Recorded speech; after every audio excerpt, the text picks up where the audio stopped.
થરાદ માર્ગ પર નાળા ઉપર ટ્રેલર ઊંધું પડતા વાહન વ્યવહાર પ્રભાવિત. બે ક્રેનની મદદથી માર્ગ ખુલ્લો કરાયો. થરાદ માર્ગ પર આવેલા નાળા ઉપર આજે એક ભારે ટ્રેલર અચાનક ઊંધું પડી જતા વાહન વ્યવહાર પ્રભાવિત થયો.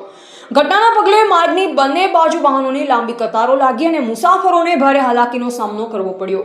સદનસીબે ટ્રેલર પુલની નીચે નહીં પરંતુ પુલ ઉપર જ ઊંધું પડ્યું. પુલની નીચે સતત વાહન અને લોકોની અવરજવર રહેતી હોવાથી જો ટ્રેલર નીચે ખાબકી હોત તો મોટી જાનહાનિ સર્જાઈ શકી હોત.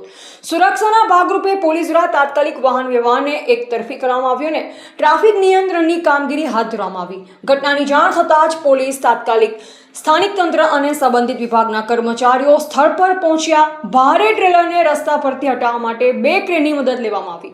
લાંબી જહેમત બાદ ટ્રેલરને સુરક્ષિત રીતે ખસેડી માર્ગ ફરી વાહન વ્યવહાર માટે ખુલ્લો મૂકવામાં આવ્યો.